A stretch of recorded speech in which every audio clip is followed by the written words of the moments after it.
Hi, everybody. Welcome to Facebook Live tonight. I am Joanne with For Better, For Worse Dog Training. And I'm Lisa Matasca with Canine Defined.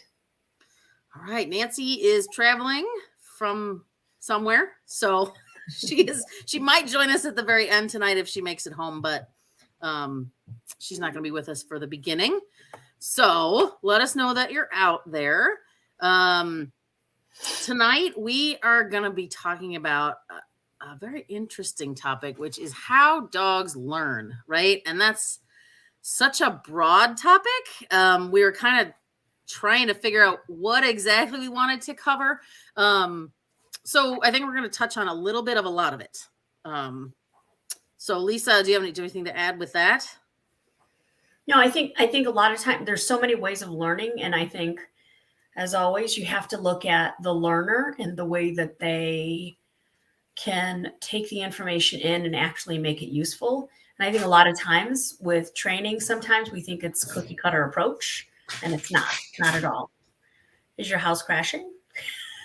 I bought one of the JW crinkle balls. Got it. So yeah, it's apparently loud. Sorry. No problem. So, I took some videos of the 4 dogs in my house. I was trying to teach them a trick. So we'll show you guys that in a little while. Very insightful to try and teach the dogs the same thing and not be able to teach it in the same way. So I think when you talk dog trainers, and that's you guys included, being able to recognize who the dog is kind of at the core, right? Or physical, limitations or over arousal or, fear, any of those things, being able to recognize where your dog is at in that moment. I think that's what makes dog trainers look so awesome sometimes, right? Because they're able to read that in the moment, and it looks like whatever they're training is the easiest thing in the world. So it just takes a while. That's why we do so many of these on reading dogs, right? Absolutely. So yeah, I think the first thing, and you guys probably already all know this, but we're just going to cover it again, right? So really in dog training, there's 2 different styles, which is classical conditioning and operant conditioning. Okay. And classical conditioning is the old school way, right? When we think Pavlov's dogs, he rang the bell and he fed them. And so an involuntary response from them, once they started hearing the bell, was to expect food and they would salivate, right? So he got a behavior out of them involuntarily because it was the precursor to food. So that one, I feel like we don't use that as much anymore in life. Mm-hmm. Although those of you who do nose work, that is 100%. What introducing the odor is all about, right? Odor brings food. So anytime you find that odor, tell me about it, and I will pay you food. Sure. Yeah, and I agree. I think a lot of times too. So I think there's a difference, right, between training and managing and stuff like that. And I think like there are things that we can do simply, like, for example, when people come to the house, rather than allowing your dog to rehearse behaviors we don't want, you can say, okay, every time you hear the doorbell, you run to your crate, you get something really good, right? So we can teach them things like that and have to not allow them to rehearse some of the behaviors that you don't like, jumping up, over arousal at the door, et cetera, et cetera. And oftentimes, like sometimes, and I mean, I'm obviously as a trainer, I don't have all the time in the world. And honestly, I'm so... I train so many dogs and work with so many people that sometimes I just want an easy way out, and that works for me, right? It's like, yeah, I don't have the patience or the time right now, so I need a minute. And how about if you just run to your crate, have a bully stick, yay for you, and the person comes in and they relax, and then I might let you out again. But I think, and then if you're a trainer and you say that, then you're also looked at, frowned upon, like you're not training that. And I'm like, what if I don't care? Like, it's not a thing for me, So I guess too, it's like there's nothing wrong in taking quote unquote the easy way out, right? So I get and again, that's the same thing. This happens, you go to the crate, you get something good, right? So, Yep, I would say another option for that, operant conditioning, which when you bring home youngsters or a new dog to your house, one of the best things to do is to reward 4 on the floor in the kitchen. yep. Right. So if you are dealing with counter surfing, we forget to do it. Right. You get paid, you get food if you don't jump up, Right. which is just something we don't think about, the precursors to bad behavior sometimes. Like, let's pay it before it happens. Let's pay what we actually want. Yeah, But we're almost firefighting, right? So until the issue becomes an issue, but I always tell people it's like forward thinking. You think about what's happening. Where can this go? How can this go wrong, so to speak? What happens when the dog turns into a teenager and they're more impulsive or excitable? Like, those are the times that you want to say, this is a better choice. And what's really cool is if you do that, then all of a sudden, like, certain opportunities will appear and they'll think about it and then they'll start to act and then they're like, no, that's not the answer. And I love those moments because it's so cool to see them actually figure that piece out. But yeah, I agree. I think a lot of times we're firefighting and not being preemptive with the way that with our training techniques and things. And because you know what, we're reactive. I think we're more reactive than anything. So yep. So onward to classical conditioning. Nope, operant conditioning. Sorry. This is what we use most of the time, right? This is your shaping. This is how we chain behaviors together. Do this for the cookie type of thing. So basically, anytime you're luring, bribing, anything like that, that is more the operant conditioning, which again, I think we use most of the time. yeah. So walking on a leash, absolutely, totally start with that, right? Follow the cookie, follow me, follow the cookie, follow me. Right. Yeah, and I think that's great and so forth. But I think also times some pitfalls of doing those working with operant is that we're helping too much when the dog is ready to be tested a little further. And then we have a hard time pulling away the cookie because we're like, this is our power. So we become attached to some sort of, crutch to help us. The other thing I think I see happening with trainers, for example, and I'm included in the bunch, obviously, in terms of doing this, which is we get them to do different behaviors and then they offer like this paid, and we're paying it. And we don't become super careful with the quality of the behavior, if that makes sense, because I think sometimes when we have dogs who like to work, and trainers like herding breeds, let's be honest, right? Because they're like, I can do this and this and this, and they offer stuff. But then you start feeding more anticipatory behavior, anticipation and arousal, and then it becomes an issue. And that came evident to me when I was watching my little dog Ivy working on a food refusal type of thing. And then I started asking her to do stuff and like her blink rate was non-existent. And I'm like, oh, oops, sorry. So I'm like, we're not doing that anymore. So I think sometimes we get caught up as trainers in that and we start paying non-thoughtful behaviors because the dog is still performing the behavior, which is still great, but it's not in a thoughtful manner. So there's quality, right? That's part of an issue with it. Yeah, we were actually just chatting prior to this, and it was funny. I was talking about a dog that I was working with, and the behaviors didn't actually match with what the dog was saying, right? Body wise and breathe rate and blink rate and all of those things that we're watching to kind of test arousal and those things.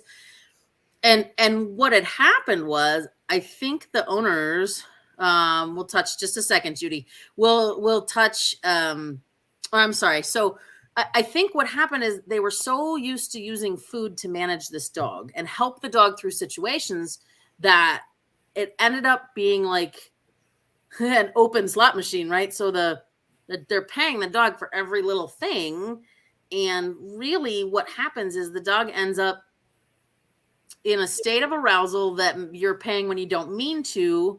Or the dog's like, I'll just offer this. And because I'm doing something other than, right, the behavior you don't want, you're going to pay me.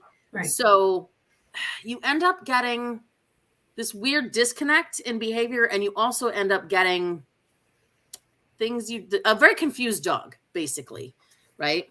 Well, and we inadvertently, so like, yes. And so we were talking about this, and it sounded like the dog said, "Oh, you want me to pop off at the dog and then come back and get a cookie?" And I think that was interesting, right? Because you see it, I call it the ping pong effect, right? Where like you go here, you come back for a cookie. You go here, you come back for a cookie. And I'm like, wait a minute, is that what you intend? Are you interested in the dog doing that, popping off and coming back to you for food?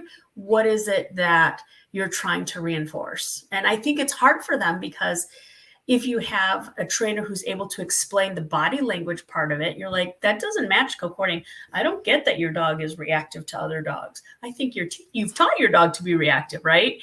And I think a savvy trainer would be able to see that and say, oh, okay, like you did was not pay and see what happens. The dog's like, wait a minute, what? This doesn't pay anymore? That's odd. This is what we've always done. So I think it's pretty interesting to when you see that every time, I'm like, is that what you want? So. Yeah. Be conscious about what you're paying when we talk about, how dogs are learning. It might not be what you think. So that's where that testing piece comes in. Judy, what's a blink rate? So it's exactly what it sounds like, right? If you are watching us on Facebook Live, or you're looking at yourself or your friend when you're having a conversation, people blink every 5 to 7 seconds, give or take, 3 to 7, just depending. And so when we talk about like blink rates are non-existent, think about if you see somebody with an axe running at you or a giant spider on the wall, right? All of a sudden you're like, it's coming at me. Oh my gosh. Oh, right. And you have these kind of big wide eyes and you're just focused on the thing. Or the opposite of that, if you've ever worked a dog too long, or, you start to see like slow. Oh, my brain. Right. It's like everything's on that half speed. So those are, blink rate is just one of the things that we're watching for behavior to test where that dog's brain is at in the moment. So Feli Jimenez had said, once a dog is confused, how to reverse that? I think it depends on what it is your dog is confused about. And like when you're working with a dog, like, I don't know, and I know Joanne does this because I know how she works, and so does Nancy. Like sometimes we'll try stuff and we're like, that's not really giving us the desired effect. Let's do something different.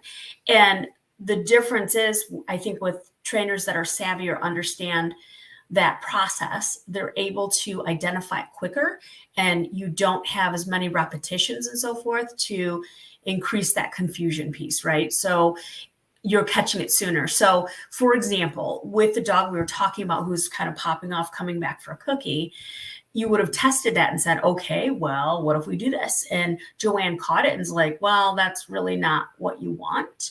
And she's really not reactive. And you might be adding to the confusion of the dog about what you're trying to accomplish. Because it sounds like you want her to pop off and come back for a cookie for it. So I think it depends on the scenario that you're looking at, but always look to see, like when I'm working with a dog, we always look at, okay, is this headed the direction we want to go towards? And it doesn't have to be the end part of it. It has to be a little slice towards, right?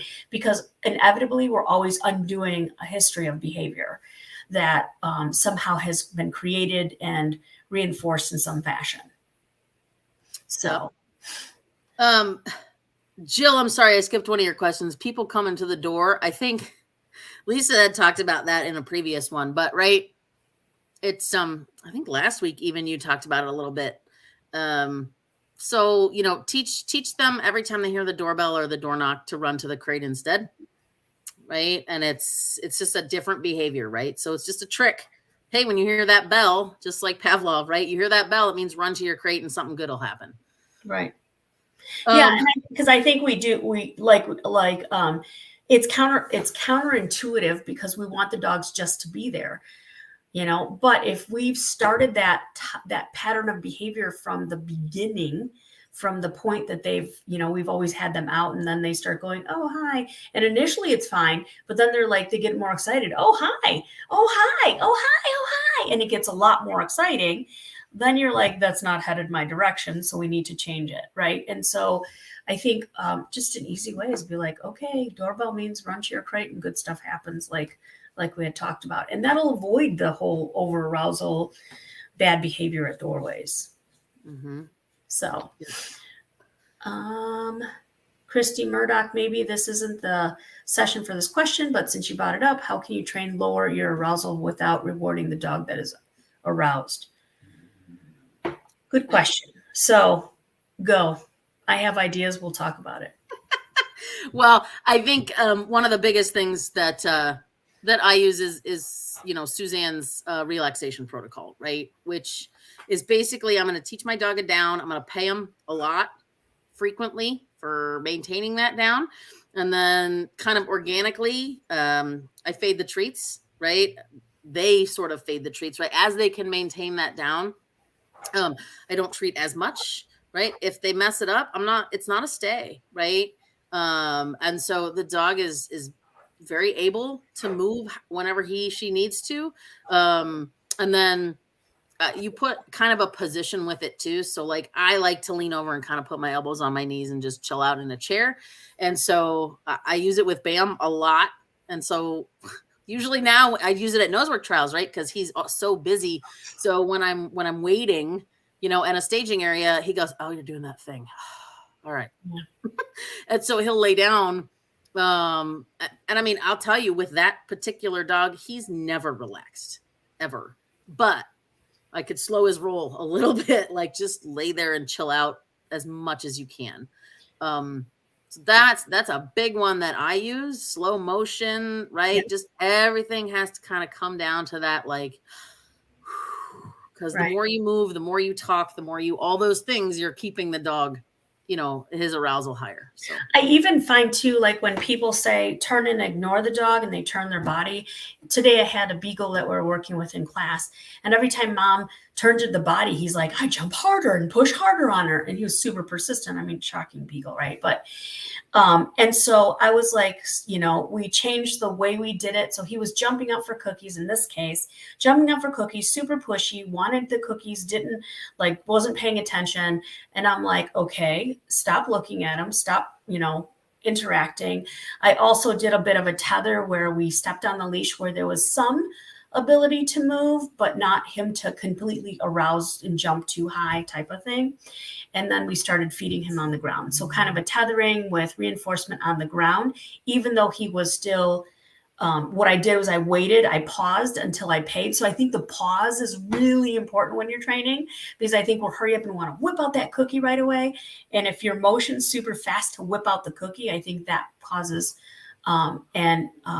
another level of excitement for the dog, because they're like, you're matching my energy. So I think, like you said, the slower the energy, and then also you'll pause wait till you get the dog to be like, why isn't this working? And then pay that moment, right? Because then when you pay that moment, they're like, wait a second, I thought it was a whole nother story. You're like, no, this is what works. And then you'll inevitably get that whole, are you sure? Are you sure? And they'll test it. And they do the up and down. And that's what he was doing. And I'm like, don't feed into it. Don't feed into it. Because she had him for only a few months. He was a year old, what have you. So he had a history of rehearsal. So those are things to think about, right? Slow everything down. I would breathe, literally, right? Like we talked about with, what was his name? When we were talking about handling the handler, right? The breathing. So taking that deep breath, and not like when you're having a conversation with somebody you don't agree with, which unfortunately happens often nowadays, right? With the whole politics and crap that's going on. Instead of engaging it, you're going to stop for a minute and think, let them say what they want to say. So being reactive isn't necessarily the answer either. So I think that is something to consider. I think we become too reactive to their behavior, and then inevitably we kind of exacerbate that arousal piece. Yep. I like that too, because basically you're using management along with training, right? Like you had to manage a situation because it wasn't working the way that you started. So it's interesting. Right. Carol is getting a new puppy. What's the best way to train for a recall? So Carol, I'm just going to tell you, I don't know whose page you're watching from, but if you go to Facebook under videos, it was like, what, 5 or 6 videos ago. You shouldn't have to scroll too far. We did an entire Facebook Live on recalls. And so I would check that out. It's going to give you more information than you ever needed. Mm-hmm. So was that it, or did we do crate training? Recalls is in there somewhere. I think the recalls are in there, but I think, just to kind of quickly touch on it. I totally think we talked about recalls, coming when called, collar grabs, stuff like that. Yes. Yep. Right. And having them and not like managing behavior. So if they go away, then putting a leash on to help them, make it happen without coming too conflicted with the dog. But yeah, for sure. Yep. Okay. Do you want to go into videos, or let's do it. I just want to say thanks for that, Jill. Yes, it was tough. For the loss of Lucas, he was an incredible dog for me, but thank you for that. It's been rough, but yes, a distraction of another dog is always, for me, it's helpful. I like to distract myself when you lose dogs. I'm like, I can't think about it because I'll fall apart. So I'm like, I need a distraction. So that's when I usually take a foster or something to help distract my brain. So anyway. Nothing like keeping yourself uber busy with a baby. Right. So right. Why not? And even a baby with a bladder the size of a pea. A pea, literally. his little peas are like maybe a quarter size. I'm like, wow, that's amazing.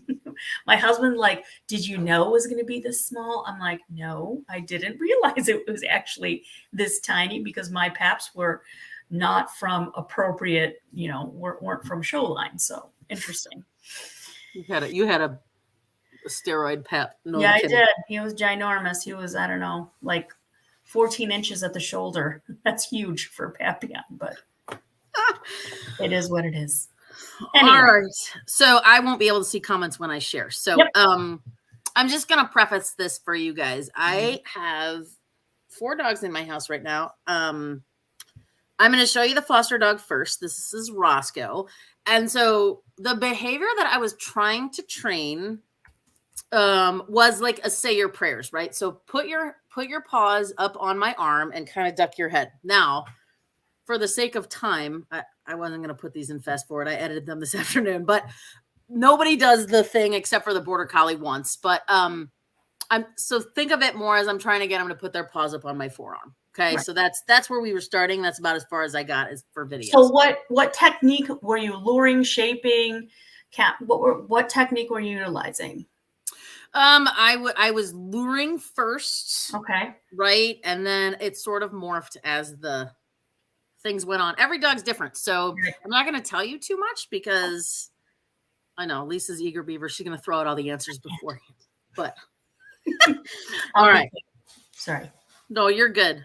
Max jump 16. Yeah. My dog, Amy was asking like he jumped 16. Yes, he did. Sorry. I just threw that in there. Okay, sorry. All right. Let me throw this out here. I think it's always interesting when you try to teach them something new, right? Yep. Okay. So this is Roscoe.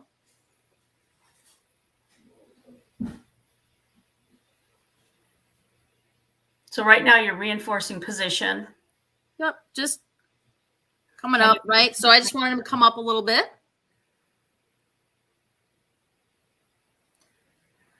So I will tell you, he loves to jump. So this was not actually super hard. But what I'm looking for here is just a little bit of understanding, right? Good boy. He's like, it's hard.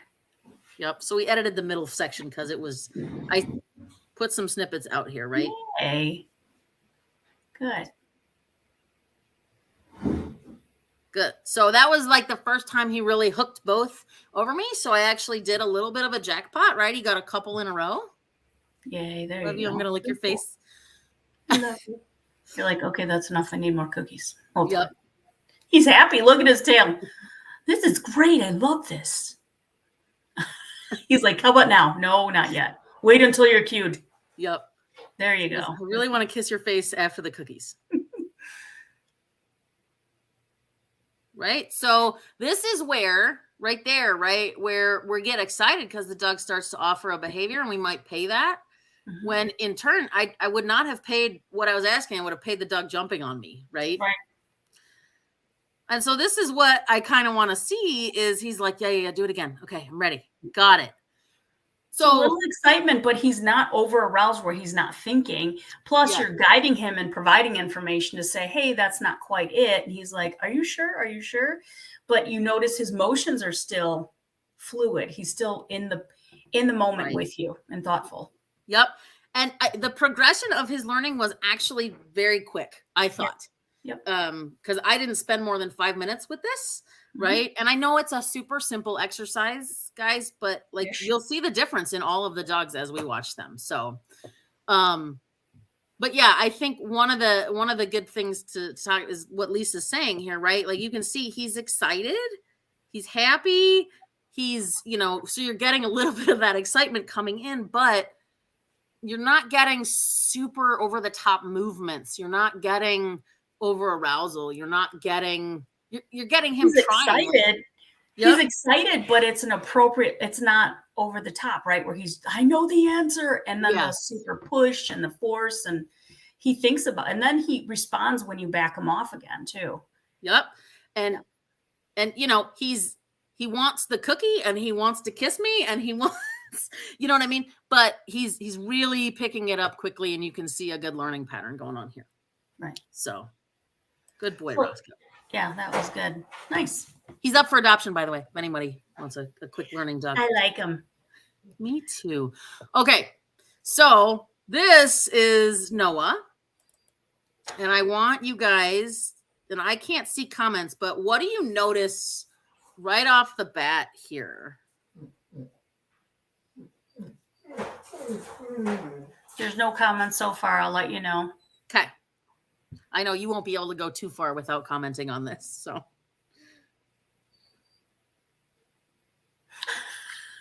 maybe one paw.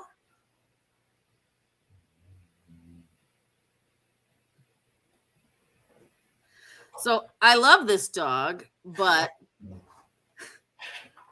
how thoughtful is he being about what I'm asking versus what? The food. Mm-hmm. Yeah, he doesn't want to jump, right? Because he's too focused on the food, right? He's not even focused where his body is. He's coming in all sideways. And okay. Yep. So what I want you to notice is I moved. I no longer have food in my hand. I have moved the food to the table.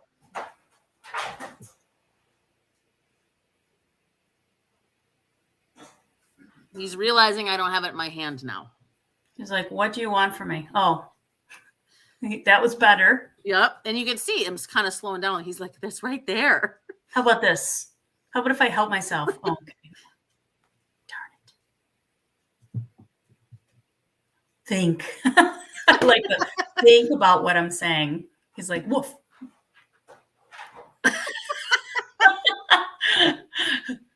Oh, they love me, don't they? They want to kiss me. So yeah.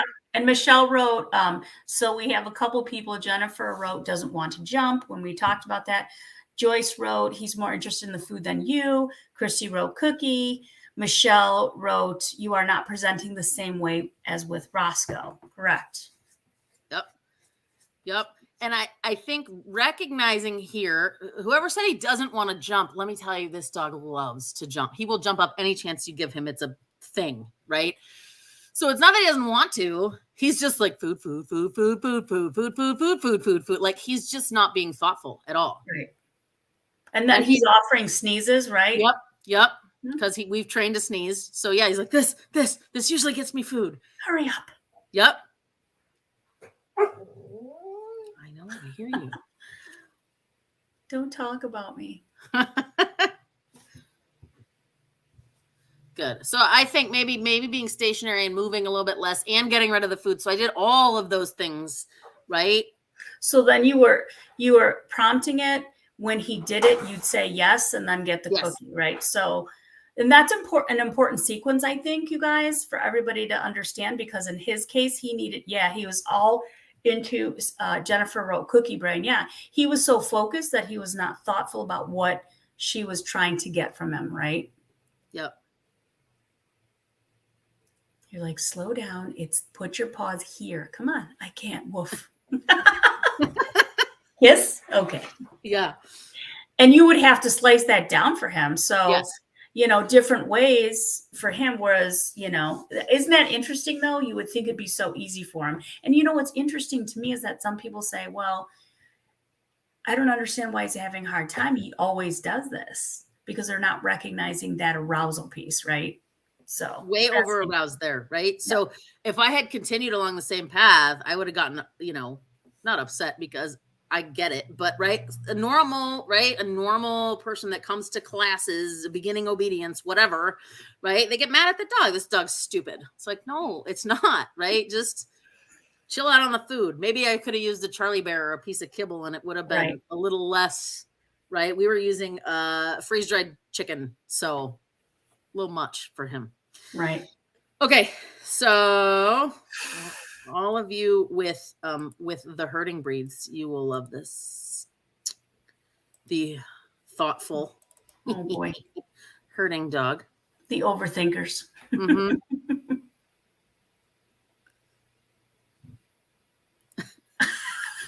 She does not know this at all, right? She does not know this exercise.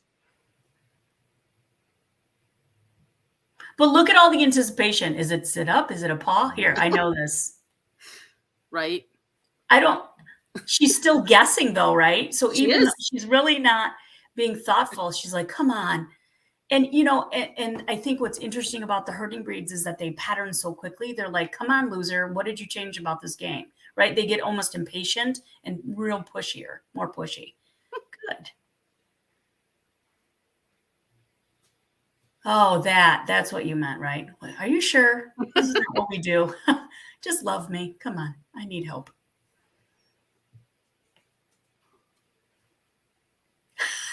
You see her paws come up even before. Yeah. Carol, yes, I know what we're doing. So cute. Hoping one if her reactions is right. Yeah, one of her reactions is right, correct? I need to. Okay. So I'll try it all. Mm-hmm. So I'm actually going to move into a little bit of the head bow. If it's not this rep, it'll be one of the next ones. And I want you guys to sort of tell me, what do you see about her? What sort of changes a little for her where she just can't get it?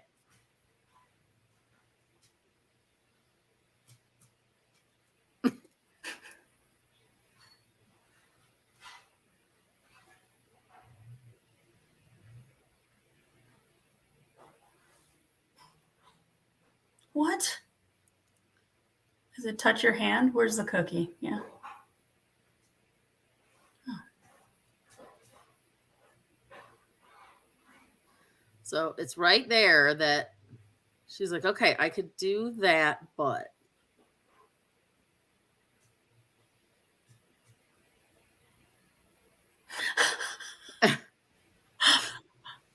She's funny.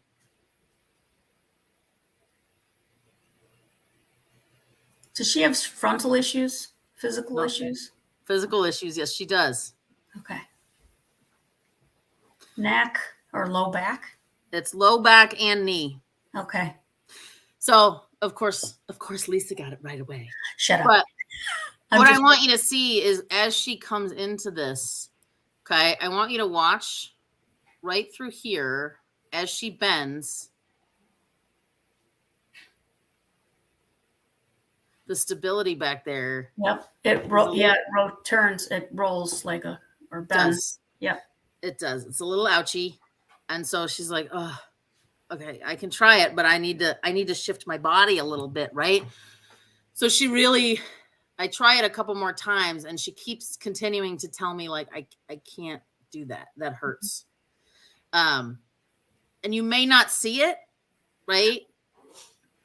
Yeah, but here's the thing. So a couple of times, so go ahead and back it up. And a couple of times when she went to put her paws on your arm, she was pretty closer to your hand and she had a harder time sustaining that because then her left front was falling off.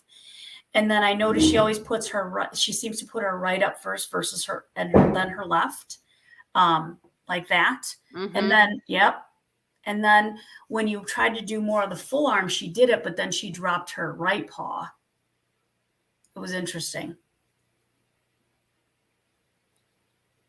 But even when she jumps up, look at how stiff she is, right? She's not fluid and so forth. Yep. That is very stiff right through Yep. here. Yep. So she has some spondylitis in her lower back, and then she probably only has 20% of her knee left, of the cruciate ligament in her knee left. Poor girlie. So, yep. And then she starts, I got to lay down, right? Right. So she starts tiring out. She does, because the physical part of this, she's like, I can't anymore. Yep. She's like, I'm done. Right? And so she still wants the cookie. She's trying really hard to participate, but she's like, no more of that.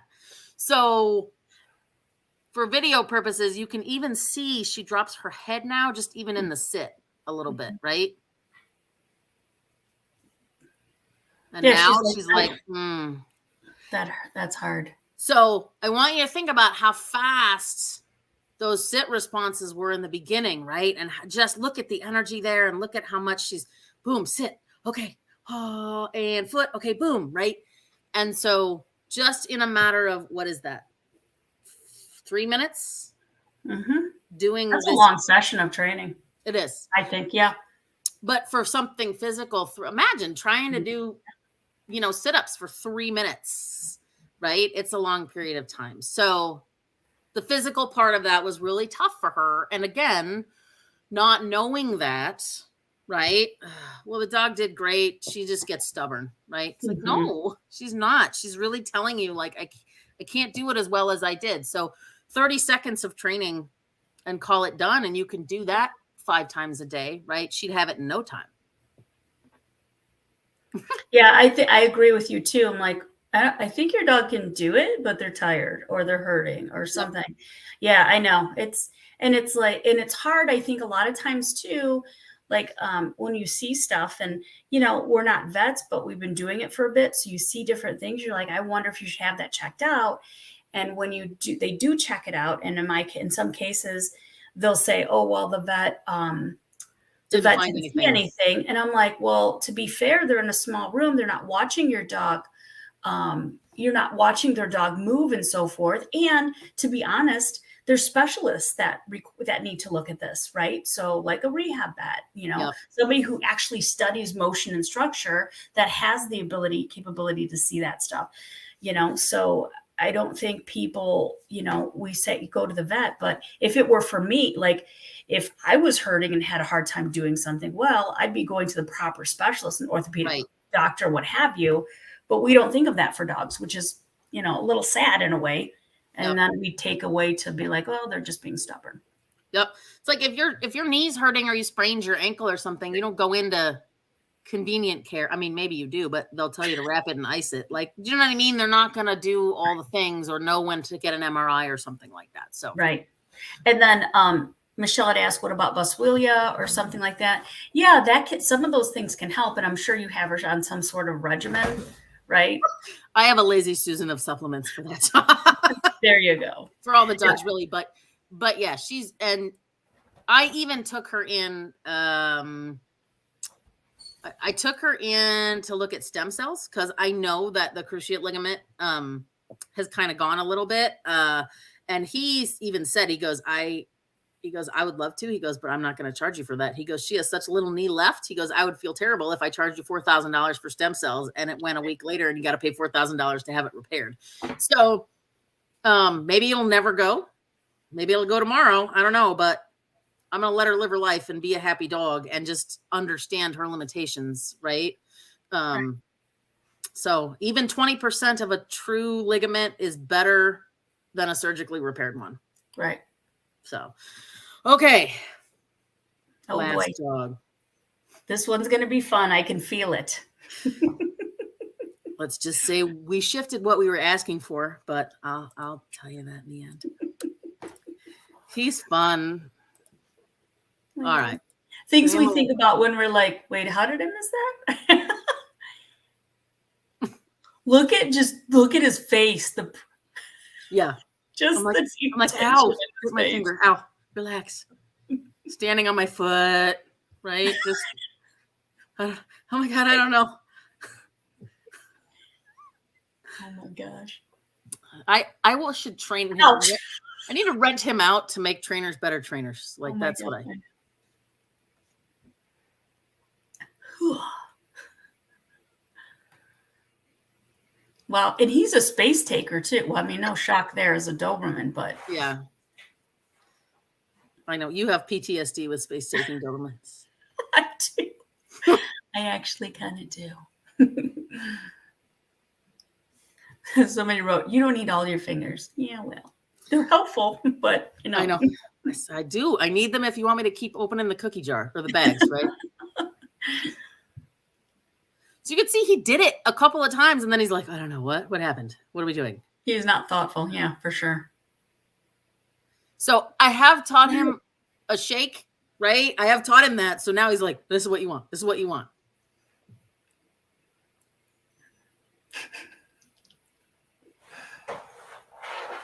So I will also tell you, this dog, I'm not a clicker person. I don't have anything against it, but I have used a clicker many a times to teach this guy tricks. Oh, because he's so like to precisely hit what I want. Because he's so this. How about this? How about this? So guess what? We're switching it up. Yep.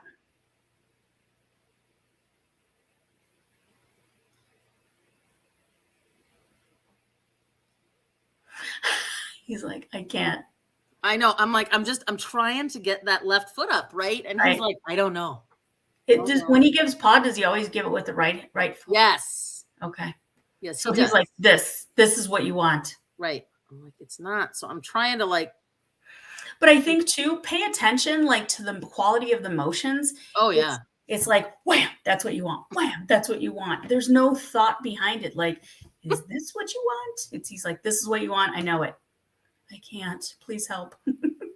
Send help. Come on, I get a cookie for this, remember? And he looks around the room like, anybody know the answer? What the heck? He's like, ugh. Okay. And look at his eyes, how white his eyes are. Yes. The whites, he's like. So when we talked about blink rate, like he's not blinking much, just so you guys. I don't know if you get. Wham. I don't know that he's blinked yet, but. I was going to say, he's like, how about a stand? Darn it. Then frustration and reactivity. Yep. Jennifer asked, what if you put your other arm out? Like if you offered the other arm, your right arm versus your left. And so at this point, I'm starting to switch what's going on here, right? Because I'm like, clearly we have a left arm issue, right? But then even there, so she did try to touch something else, and she's trying to change it up. Yep.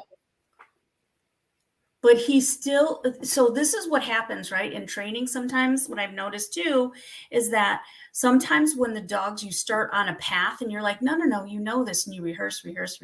What's happening to that arousal and the lack of thought? It's the arousal goes up, the lack of thought falls apart. And then she's trying to retrain it at that point and say, can you do this? Let's switch the game. And that's exactly what happens here. So I have scrapped the can you put your feet on my forearm, right? And we started working something different. Yeah. Let's do your other foot. He's like, I can't. What do you want from me? And she's trying to lure out that left. Yeah, good boy. Yes. Lure out the left. So she's putting the cookie off to the right of the dog to get the left to release some pressure, and then she's picking it up. Good. What? No, it's this one. She's like, but no. Look at his eyes. Oh, the cookie. Good boy. That was the one time it was almost like, oh yeah, because he's patterning it now. Yay, good boy. Ugh. I know. Good. Nice. Like, so the learning is like, oh my goodness, right? It's a struggle because you thought the border collie was like trying to be overly thoughtful, right? He just is, give it to me, give it to me. He frustrates so quickly I see that. in the absence of Cookie, right?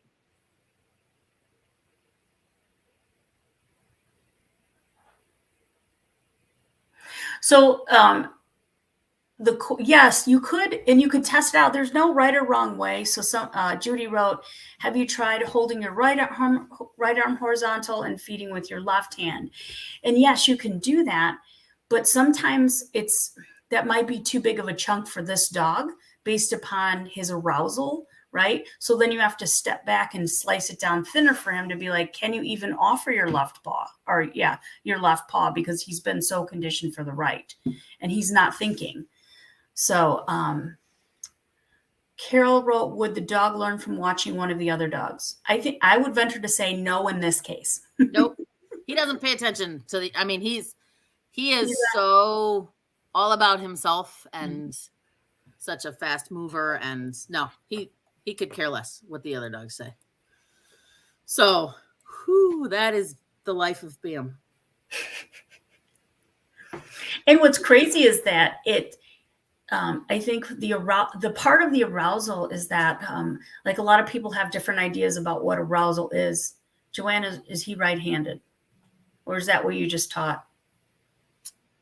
Yes, I would say he is right-handed, because when he spins, he always spins to the left. So he's pushing off of his right. So yes, agreed. Because when I was teaching the shake, right, I didn't care what foot he gave me. It was just teaching him something. And so he's like, how about this one? I'm like, awesome.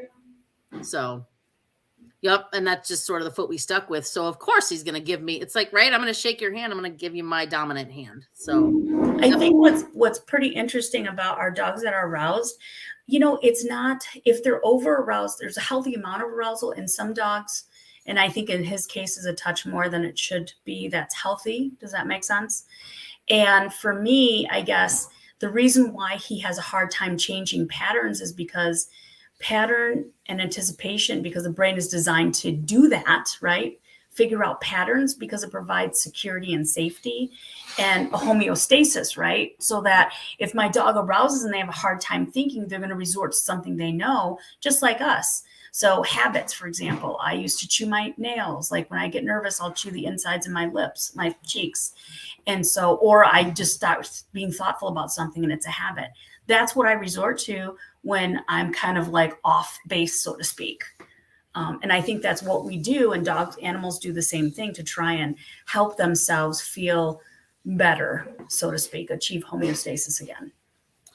Yep. And it's interesting, right? Because Fire the Border Collie was aroused as well, almost to the point where she wasn't clearly thinking. However, it's like she's aroused, but the resilience comes right back into her brain. She's like, no, this. So she's throwing things out in a world of arousal, but she also hasn't lost all of her control and thoughtfulness. Right. He loses all of his thoughtfulness. It's got to be this. This is what we did last time. This is what we did the last 7 times. It's this. So, oh my gosh. Hi, Jennifer. I haven't talked to her in forever. So he's a tough cookie, because when we talk arousal, what was going on? Nothing. I wasn't in an environment. There wasn't other dogs around. We weren't in motion. So that's him at rest. That's him in a quiet, non-distracting environment, trying to teach him something new. So you guys all know I love him dearly, but I love him and I wouldn't trade him for the world, because he is making me better, but I never want a dog with all those traits like him again. I just don't. It is exhausting. So. Right. Yeah, it's hard when you have those dogs that have a hard time being thoughtful. And you're right. And then the other difference too, like with Fire, she stopped and there was a moment of thought. Whereas with him, he's like, no, this is it. No, this is it. So there was a pause with the Border Collie, whereas with your Dobe, there wasn't a pause. He's like, it's this. And then she tired out because of the physical issues going on. Right. Sure. Yep. Cool. Yeah. So I think, looking back at some of the comments, right? What if I put my other arm out, trying my other arm? At that point, he was not even being thoughtful enough to try something new. Right. He So wasn't in a receptive mode. Yep. I could have tried it. I don't think it would have gone any different. So if you watched in the end, what I had to do, I had to shift his whole body weight so that it was hard to lift up the right foot to even get him to think of, and I still had to touch his foot like, hey. So it's like, how much information and help can I give you to get you to the right answer? And that's with no distraction, you guys, right? Which is crazy. Interesting. There's no distraction. You still had a hard time processing. And then to look and think about the times that we've asked our dogs in an aroused state of mind to do something and how difficult of a time they've had and then you're like, why are you being so, how come you don't get this? What's wrong with you? But I think a lot of times we have to be a little more considerate of our other partner and say, okay, what's going on here? How can I make this easier to help you? Which is exactly what you did with Bam, right? By helping him a lot more. Yep. And, think about it. Anytime you've learned something new, I was doing something and it was like, oh no, I know what it was. I was in a meeting and one of my software engineers was trying to explain something. And I'm like, I don't get it. And he's like, okay, it's like this. I'm like, I still don't get it. And I swore he was going to reach through the phone and smack me. I'm not dumb. And finally he explained it in a way I was like, oh, I totally understand now. But it was I could just feel him rolling his eyes at me through the phone, right? He was getting super frustrated. And he was start talking slower. First, press the button. Did you unplug the computer? Right. But think about it with dogs. What do? We go faster and we go louder. Right. And we're like, I said, sit, Jake, sit. Right. And it's like, that's not helping. It's not helping me. It's not feeling. So, would he improve if he did this daily for several days, weeks, or months even? Oh, absolutely, Judy. But again, it's less about being thoughtful and more about creating a pattern. So that dog has some rally titles. I have no idea how, but right. So it's one of those. And if you watch throughout that video, because his was the longest, you still see that arousal. But when we were talking blink rate earlier, you start to see a little bit of that at the end because he's like, my brain hurts. I'm tired. And so I will tell you with that particular dog, sometimes things that he already knows, right, I will use to take the edge off. So I will do a combination of shake, touch, down, stand, sit, speak. I try not to use that one too much because that actually creates a little arousal, but I will mix those up and it has to be different every time, or he would be like, sit down, stand, shake, got it. And not even think about it. So I'll use a combo of those if he's out of his mind, just to be like, can you think for just a second? And he's like, okay. It really does take a little bit of that crazy edge off of him. It seems so silly when you think about I can't believe you have to do that. Either. So I think too, what happens is when we have working breeds, again, going back to that and being able to read the dog, right? I have, if you he can handle some of the pressure because he's in with you. He's like, I'm doing it, I'm getting paid. I've seen situations where there's working dogs that are like, this intensity is too much and I'm tapping out, right? Where you're with the longevity. So to Judy, who says about doing it daily for several times, et cetera, I think you want to be careful with the length of your sessions.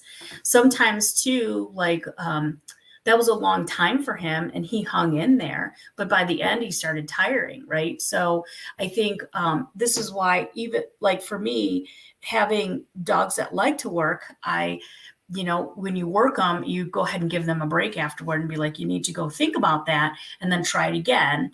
And for me, I think that's something too to consider for your dog, depending if you're finding them having a difficult time. Sometimes they just need, a brain to shake it off for a minute and then process and then come back and try it again. So that's another option, right? Versus doing it multiple times. I think sometimes less is more. So anywho. More is more with that dog. I know. He's like, more. Well, and he does like it, but it's like he doesn't really hit the flow until he's a little tired, but that's because it makes his brain work better. Right.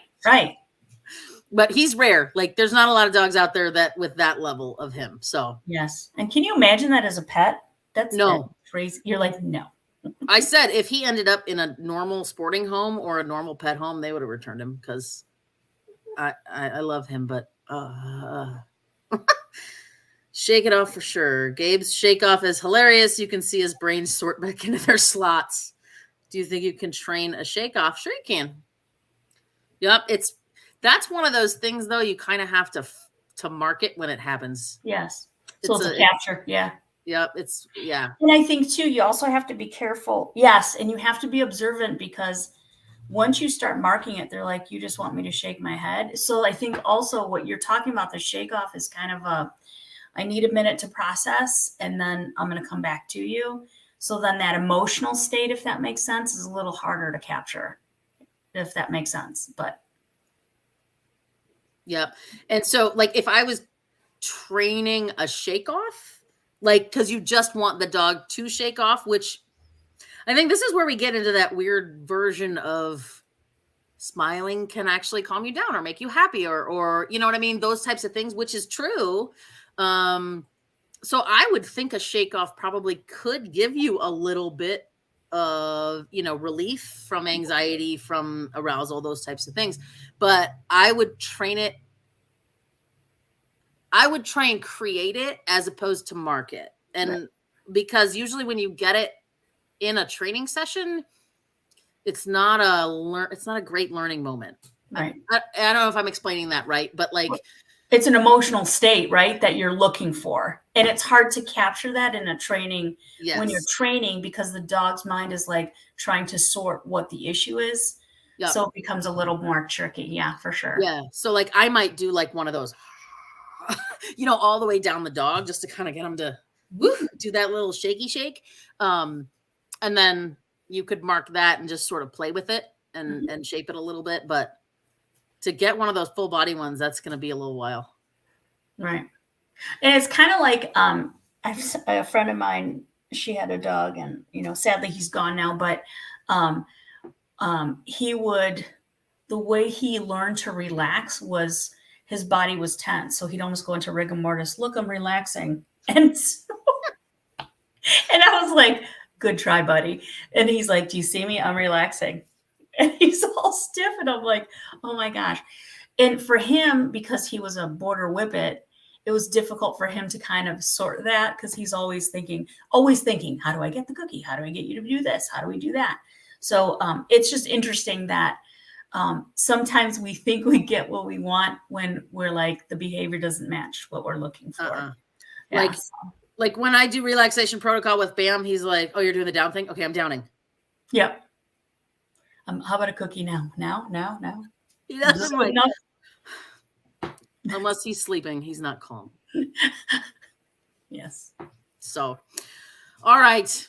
Well, I hope that this has given you some insight just into the differences in how dogs learn and how you can interpret how they're learning, right? So sometimes maybe you do have a physical condition, over arousal, focus on something else, shorter training sessions, how long can they go? So these are all things to just really pay attention to when you're working with your dogs, and they will tell you, I promise they'll answer your questions. So if something was going awesome and all of a sudden it's not, time to be done, and that's where that end on a great note sometimes is not the best option, right? Because like, imagine with fire, if I was like, I'm just going to get one more, she's like, I'm so tired, I can't.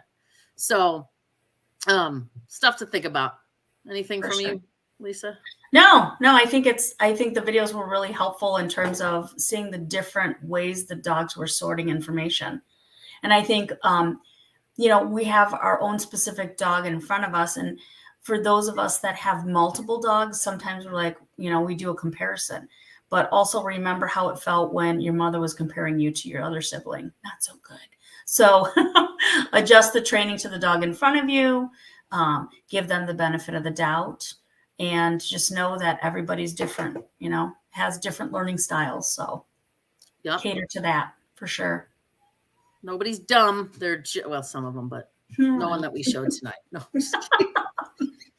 So, yeah, everybody has different learning. So thank you guys for tuning in. Hope you have a good week and see you next week. Good night, everyone. Bye, everybody.